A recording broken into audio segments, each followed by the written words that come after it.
Hello and welcome to Lokajano podcast. My name is Srishti, host for today's session. Today we are going to understand the regulation of Web3 in India.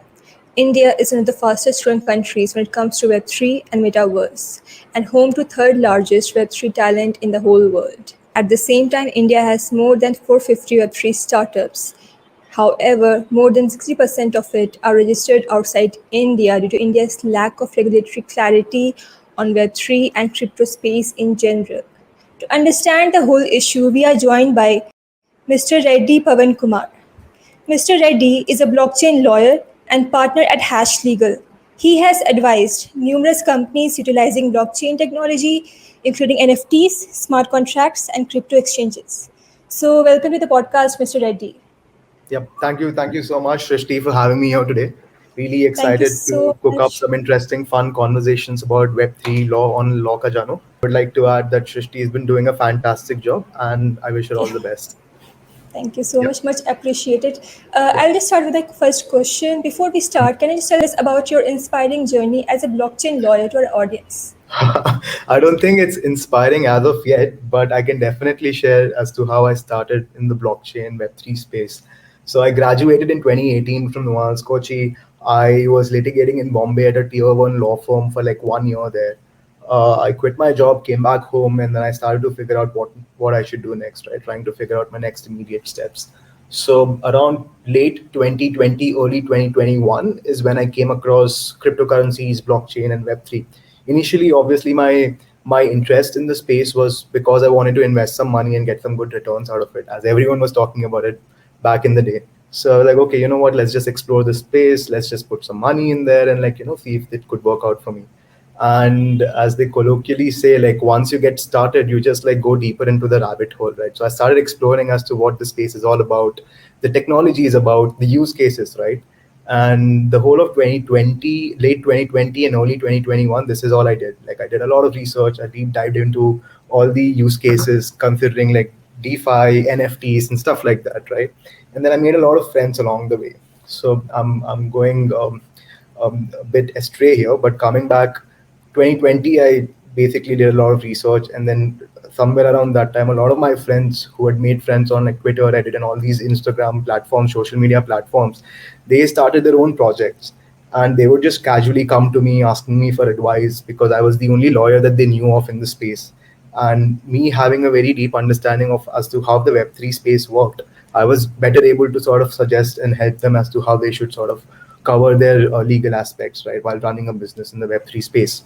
So that is when I realized that as a lawyer, there is a great opportunity here because I not only understand the law, but I also understand more importantly as to what is it that these companies need, what is it that these communities that the companies are looking to cater to want from these companies, and accordingly like better suggest them as to how they should go about operating these companies. So 2022 is when I officially like gave it a name. A friend of mine also joined me in this endeavor, Atif Ahmed. He was also working at a tech law firm in Bangalore. He quit his job and then he joined me, and then together we started Hash Legal. So that's how Hash Legal came about in 2022, right? And we also recognize that there is a dearth of good information, good content for lawyers, law students, and generally the legal fraternity to sort of operate in the Web3 space. There is a steep learning curve, and nobody has the time like I did back in 2021 to sort of give 6 months of their time to just research and understand the space, right? So for that, we also started an edtech startup called Legion Law Academy, which basically sort of caters to legal fraternity and tries to bridge the gap between like the information available and then the folks who are looking to learn, right? So with to that respect, we've started a website. We have a Notion page where people can get started like basically from 0 to 1 and like learn all about Web3 and like get started in the space. So that's what my journey's been so far, and that's how I got started in the Web3 space. It's actually really inspiring. And now, coming to the topic, why are we witnessing so much brain drain amongst Web3 startups in India? Like, why almost all the startups are registering outside India in recent times? Yes, I mean that's a very interesting and important question that we need to ask ourselves because, as you mentioned in the beginning of the podcast itself, as to India is one of the largest hubs for the developers, Web3 developers in the world. It has the most amount of investment coming in from the foreign entities, and it has the right amount of talent as well, then why is it that Indian builders are not staying back in India and building products for Indian consumers, right? Like, why isn't India leading the way when it has all the right ingredients to lead the way? Well, if you also look at like folks like Sandeep Naiwal, he's the founder of Ox Polygon, one of the biggest L2 chains in the blockchain space, and also one of the biggest startups to have come out of India. It was, I think, during the bull run or unicorn also. I'm not sure of the valuation of the company now, but it was based out of Bombay only. Like Sandeep is a IIT Bombay grad, and it was based out of Bombay, and then eventually he moved to Dubai. I think late 2021 or early 2022, if I'm not wrong, something somewhere around that time. Excuse me. So I think a simple answer to your question is the lack of regulatory clarity, right? The government of India has not come up with any set of regulations or given any guidance to all these startup founders who are operating within the geographical boundary of India, that, okay, you know what, this is how the regulatory realm could look like in the future. Instead, what the government has done is, through its statements of bureaucrats or like even the finance minister to that point, the statements indicate a hawkish position, right? So why would I, as a founder in India, take that chance when a flight to Dubai is just 3 hours away or flight to Singapore is just 3 hours away, right? I mean, it's also not right to say that the government hasn't given any regulatory clarity whatsoever, because as you see in 2022, the government in the budget has introduced 30% taxation, right? And in 2023, they also amended the PMLA Act, right? But all of this again comes back to the same point. On one side, there isn't enough regulatory clarity. On the other side, there is a hawkish position of the government, right? Because you'll see a lot of jurisdictions, there isn't any regulatory clarity, so to speak, except Europe, which has just come up with like MiCA, markets in crypto assets law, which I think is still yet to be passed by the European Commission, but it is more or less going to be passed. So they will have some sort of a regulation to sort of give guidance to the crypto assets and crypto service providers, right? It's not just about lack of regulatory clarity, but more importantly, the hawkish position that the government has taken. Say, for instance, like there have been moments in 2022 when like the government of India cracked down on the Indian exchanges, like such as WazirX, right? Like whose I think close to 50 million odd assets were freezed, bank account was freezed, and then the burden of proof under money laundering is basically on WazirX to say that we haven't laundered any money.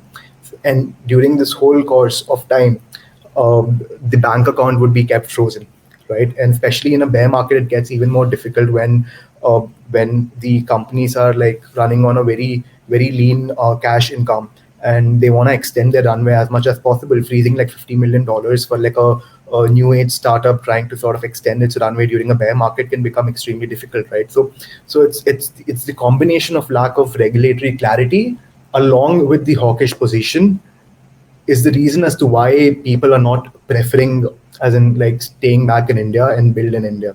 I think additionally, I would also like to add that it is also because like jurisdictions like the Middle East, especially Dubai in the Middle East and like Singapore, right, like which are just like 3 hour flight away from here, who have created a very friendly crypto atmosphere for like startups to thrive. For instance, I've helped so many companies register in Dubai and IFSA and like in their free zone areas. It's very simple to set up a company there. It hardly takes a week or two to set up a company there, right? And although like banking services is always an issue with any crypto company across the globe, but relatively speaking, it's much more easier for a startup founder to operate out of Dubai or Singapore, and also to seek investment, right? So yeah, that's why I think like there is a lot of brain drain, or like not a lot of, I mean, there is a lot of building happening, but anything of substance, people are looking to go, if they have the money, if they have the funds, they're looking to go out and like register a company outside rather than stay back in India. That's interesting. Like, there's no regulatory clarity on this. Now, do you think there are some challenges when it comes to formulating a regulatory policy for Web3, like issues like privacy, consumer protection, anything you have in your mind? I mean, I feel, of course, like it's a very important question that we need to ask as to why do we need regulation in the first place, right? Uh, what are the, I mean, a policymaker needs to ask himself or herself a very important, pertinent question as to what public policy aspects or objectives am I trying to achieve here? Is it protection of consumers? Is it prevention of money laundering and terrorist financing? Is it protection of IP? Like these are the questions that one needs to ask before they frame a policy on any new technology, right? And interestingly enough, like when you talk about transparency or like especially with regard to money laundering and terrorist financing, there is no other financial asset which is as transparent and open as, say, the Bitcoin network or the Ethereum network, right? Say for instance, you could go back in time in 2009 on Blockscan and actually check the first transaction which was ever made and make a trail from there. So there is no other financial instrument which is as transparent as the network of Bitcoin or like Ethereum, so to speak, right? But again, like I think coming back to your question as to why is it that the government or like the civil society or even certain sections of the society did not talk about like regulation up until now. Like Bitcoin existed since 2009.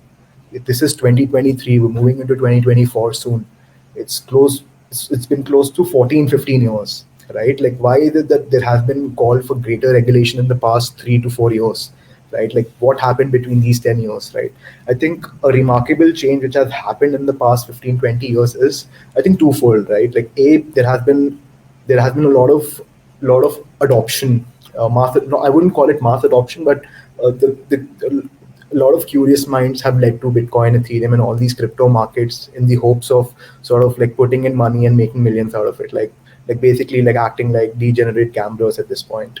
And secondly, also because a lot of people started sort of selling code in a tokenized form, right? So that raised the alarm bells in the governmental organizations, in the civil society, that okay, you know what, like the consumer here is at the end of the day is going to get hurt if he engages in activities like these, right? And I can also fully understand as to why the government would be spooked, because at the end of the day, as the crypto market grows in value, like Bitcoin when it started, it was nothing. It was barely like zero point 0.1 dollars, which is barely 10 cents. Now in the current market, it is close to $30,000. During the peak of the bull run, it was around $70,000. In Indian currency, it was at the peak 50 lakh rupees, whereas it was not even 10 rupees like when it started in 2009. So I can totally understand as to why the government would be spooked, because at the end of the day, the government doesn't want someone like you and I to interact and move large chunks of cash without any regulatory oversight. If you and I were to interact in the financial system in today's world, be it like UPI or be it like through banking systems or like even wire transfer, right? Like everything is being recorded, right? Everything is being recorded. So the government has greater control over our financial transactions and also the activity that we are conducting with the money. And you would see like government has also imposed a lot of restrictions on withdrawal of money, that they'll be taxing like X amount of withdrawal over and above. If you withdraw X amount of tax, X amount of tax would be imposed on withdrawals, right? So they're discouraging withdrawals. They're making sure that people move towards the banking system and like making sure that all the transactions could be recorded and like there is less usage of cash. So in that regard, I can totally understand as to why the government could be spooked, because you and I can interact, move large chunks of money without any government oversight, right? Essentially, the government doesn't want me to be able to send money to say El Chapo or some terrorist sitting in like Middle East, like without any government oversight. That is why regulation becomes important. That is why we need regulation, and these are like some of the reasons why I feel like the government would be interested to regulate. So that's fascinating. Like you were saying that the government is spooked, but we are witnessing some positive news. Like recently, Telangana was the first state to regulate Web3 by creating a Web3 regulatory sandbox. So, do you think such models are effective and should be replicated in other states as well? Yeah, I have a very interesting story about Telangana. But before actually I come to that, like there's one more aspect that I wanted to cover, right? Like I think when it comes to regulation, a couple of other things that needs to be kept in mind. Like firstly, you need to be fully able to determine and draw the contours of what Web3 really stands for and what blockchain really stands for, right? And then you need to sort of like address IP concerns, money laundering concerns, terrorist financing concerns, and stuff like that, right? So anyway, coming to the question about Telangana regulatory sandbox. In fact, my team was very closely working with the Telangana Sandbox committee. We were trying to pitch them as to how we could be their legal representatives, but unfortunately, it did not work out for like various other reasons. But the point is that Telangana, the government, is at the forefront of sort of giving, I wouldn't say refuge, but rather a boost to all startups in the emerging technology area.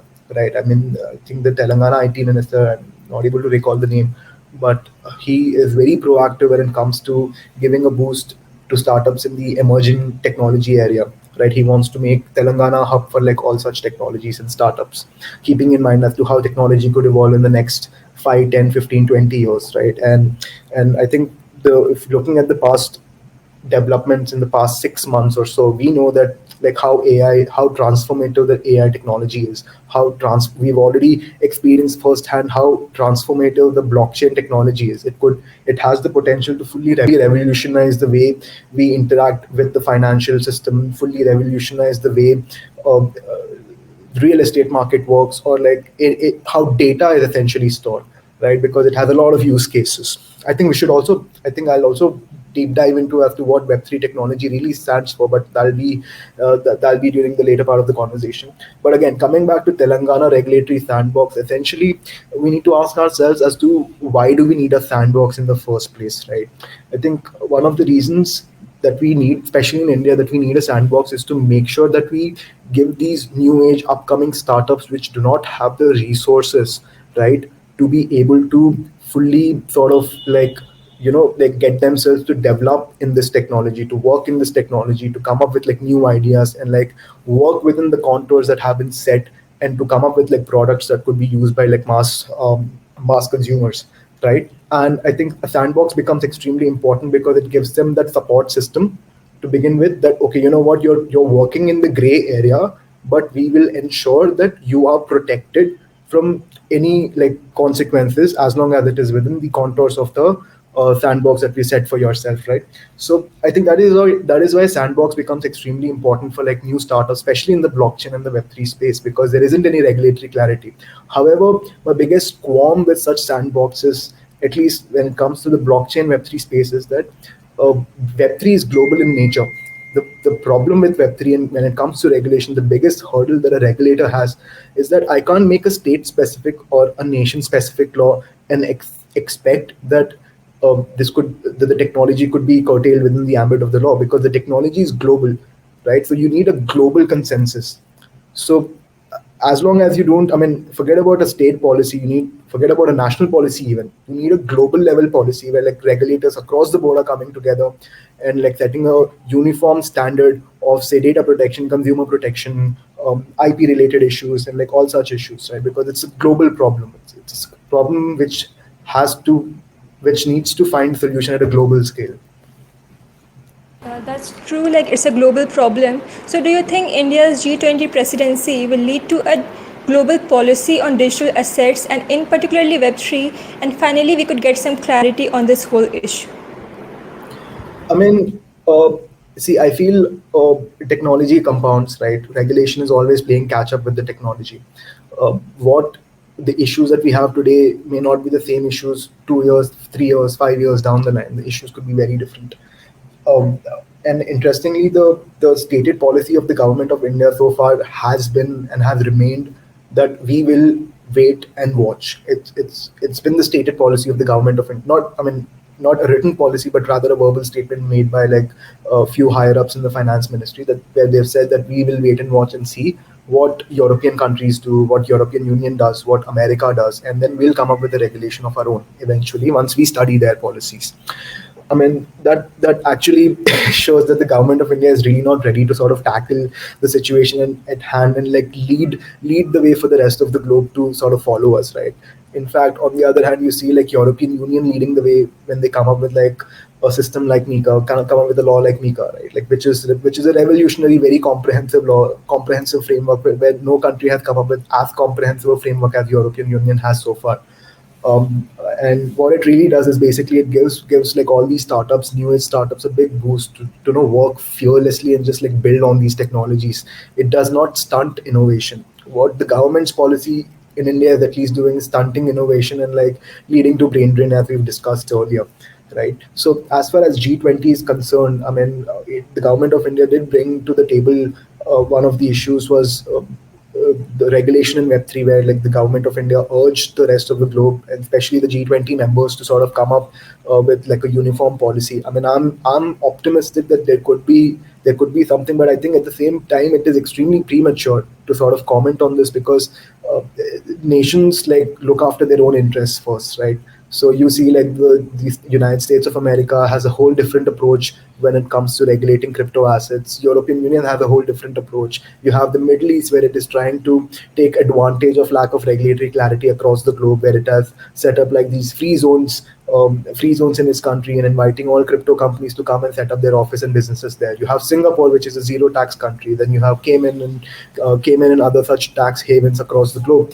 where these are small countries and they operate on like people bringing in business to their country, right? Like that's their USP at the end of the day. So it'll be very difficult and interesting to see as to how like there could be one uniform policy across the globe. But again, like I'm cautiously optimistic that this could be a solution, as we've discussed before, that Web3 blockchain specifically requires global solutions. Like at the end of the day, okay, so the reason that it requires global solutions, one could ask me, acha, theek hai, you have internet, so you have very specific internet specific laws in India, and then you have very different set of laws in Europe and America.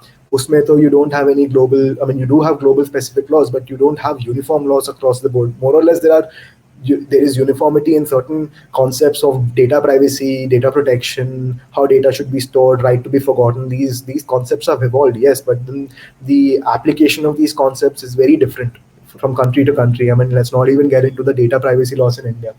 The reason that I'm harping on as to why we need a more global consensus on blockchain Web3 vis-a-vis compared to say internet is because, like, for blockchain to operate, it just needs one computer with the code running, and it could be in like one corner in Ghana, or like one corner in El Salvador or Ecuador, or some random country like that, and blockchain will keep running. You just need one computer, one system with the code in it.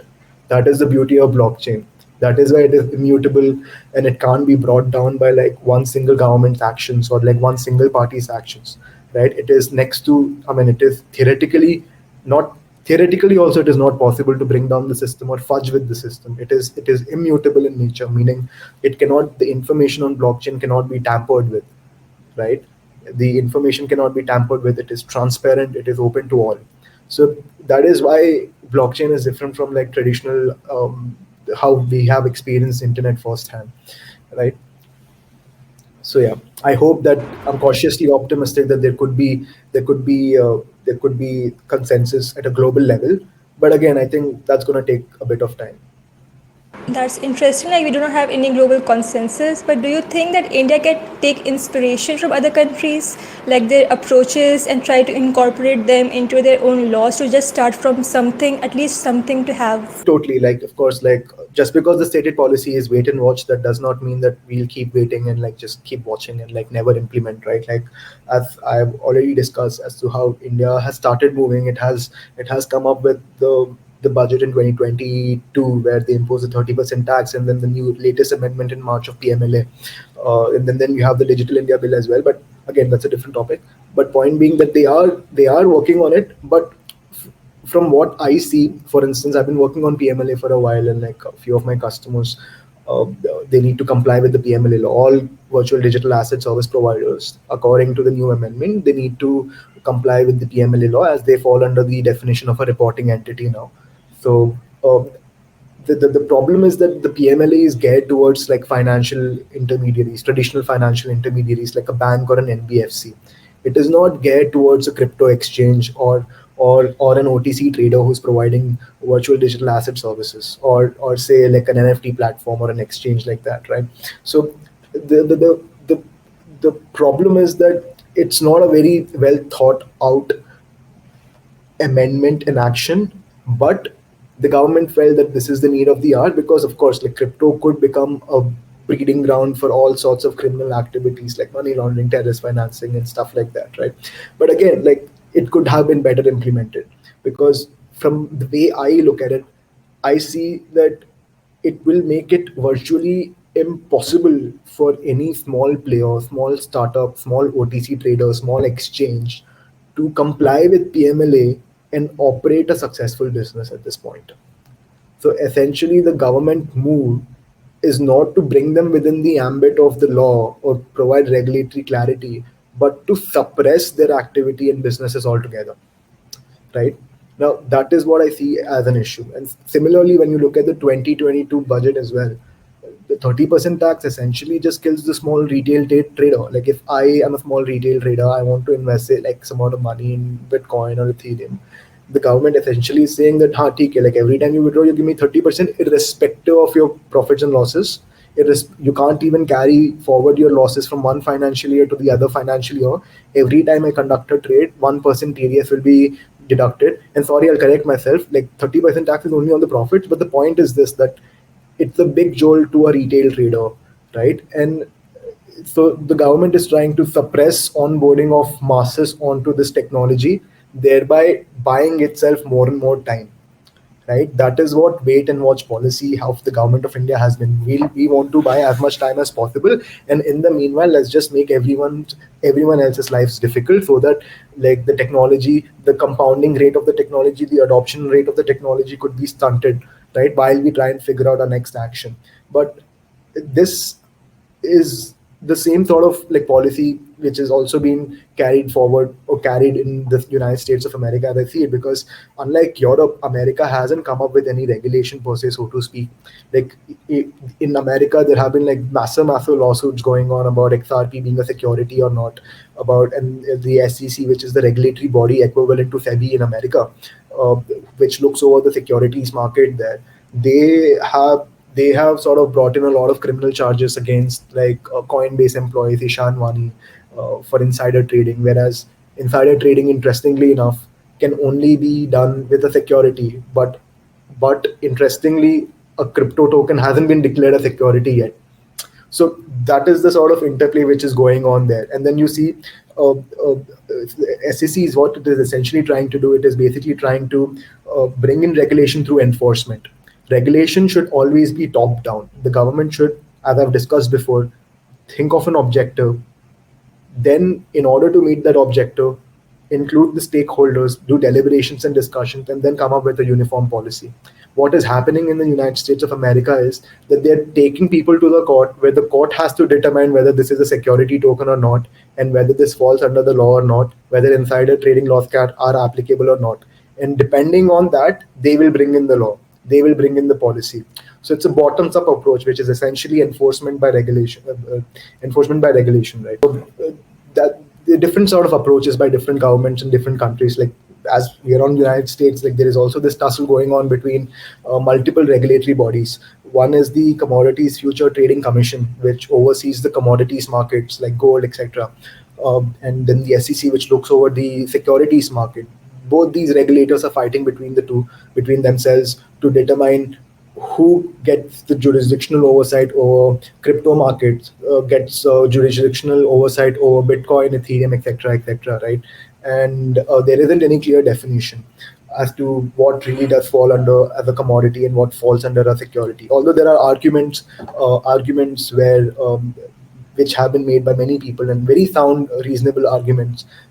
And I skew towards those arguments where they say that Bitcoin, Ethereum, and all these tokens do not fall under the definition of security, as the definition of security is by, I think there is this case law in America called the Harvey. It's called the Harvey test. Came up from the Harvey case, which essentially lays down like four criteria for a token to be declared a security. This includes that there has been an investment of money in a common enterprise with the objective of making money uh, from the effort of other people. So Bitcoin, tokens like Ethereum, these protocols fall flat or one or two limbs of the Harvey test. So it doesn't really satisfy the Harvey test as well. So again, coming back to your question, essentially US has become a playground for like all these regulators to try football with like these new age startups and like new age startups and like crypto tokens, where regulators are trying to figure out, scratching their head, what falls under which regulatory spectrum and like which regulatory body's jurisdiction and authority. India, as I've told you, like it's been a policy of wait and watch and trying to buy more time as much as possible to come up with a sound policy. And you see countries like Europe, especially, which has recently come up with like markets and crypto asset law, yet to be passed by the European Commission, but which is the most comprehensive framework till date on crypto assets. And then you have the Middle East, where I think there has been a recent amendment in the KYC AML policy there. But again, it has like a lot of free zones where it encourages a lot of crypto-based startups to come set up a shop. Although getting access to banking services is always a problem in Dubai. And then you have retail-friendly markets like Singapore, which is a zero tax country for crypto assets. So this is the general overview of like how the regulations are coming up across the globe. And I feel like answering your answering your question, like I feel like there is a lot that India can learn from all of these countries, right? But the point is this, like, how long are you going to wait and watch? How long are you going to keep buying yourself time? Because in the meanwhile, what is happening, a lot of talent is flying out of India, a lot of talent is moving to Dubai, a lot of talent is moving to Singapore and other such countries, right? You don't want to do that. You don't want to do that. You want to give these guys a safe space to sort of build, innovate, and not stunt the growth of the technology. That's really fascinating. Like India has a wait and watch policy, but like finally, what are your predictions for Web3 in India in the coming years? I mean, I'm a big believer in the India story. Right, I genuinely believe that we there cannot be a better time for us to be in India and like be a part of its growth story. And we have the benefit of age on our side as well. We are a very young country with an average age of 25, 26, and with the right policy, with the right shepherd, I feel there is a lot that this country could achieve, and especially in the new emergent technology area, right? Like when you look back in 90s, when the economic liberalization was carried out, like unfortunately, it takes a bit of time for a country to sort of undo what was the norm for 50 years and undo it. So we were able to take advantage of the web 2, so to speak, like internet, and like in early 2000s, where like a lot of service industry companies had come up in India, and we became like the biggest exporters of services, computer services, software services, across the globe, right? I feel we are very well positioned to take advantage of this emerging technology, namely AI, or be it crypto, Web3, etc., where we have the right talent, we have the right infrastructure, where not just like right talent, but also the right infrastructure. Like we are, I think, the largest. We have the largest internet user base in the world. 600 million people have access to internet in India. We are the largest users of smartphones as well, right? So everything is right there, right? We just need a right shepherd to sort of guide us, right? Like, so that's what I think. Like I am a big believer of the India story. There are so many talented people that I come across when I go to these conferences and I speak to these young minds. They're always innovating, like always thinking and coming up with new ideas, and they want to do something big, right? And there is a shift in mindset as well. Like there is a lot of energy when you go to these conferences. A lot of young people, such as yourself as well, like who are doing things by themselves, who are like going out and like asking people and like trying to figure things out for themselves, right? At the end of the day, so that energy is there. So yeah, I really hope that India is able to capture its opportunity, and our demographic dividend remains a dividend and not a disaster. That was really fascinating. Do you have any concluding remarks before I conclude the session for today on this whole issue? Yeah, I mean, concluding remarks, I think I've already concluded like my thoughts about Web3 law regulation in India. I feel, I think one more thing that I would like to add, I think it's too late though, but I think still as a rider, I would like to add is that we need to sort of understand what Web3 really stands for, right? Like in the simplest terms, Web3 is the newest iteration of internet. Just how internet, when it was first developed, it was in a read-only format where one can publish an information piece on the website and one could only read that information. The second version of the internet was the read and write version, where one could not only read the information but also interact with the information. And this is the time when companies such as MySpace, Orkut, Facebook, and all these social media companies came up. However, these companies were extremely centralized, and in exchange for your data, they let you use their services, use their platform. The Web3 is the next generation of that very internet, where there is not only interaction, a two-way street, but also there is a component of ownership. Whereas if I am a part of an ecosystem and if I own the native token of that ecosystem, such as Ethereum, then I can not only participate within the ecosystem, but I also get to be a decision maker in the ecosystem. I can participate in the governance of that ecosystem. So Web3 brings in that ownership component in the internet. I can now potentially own certain sections and parts of the internet by owning certain tokens of a native network.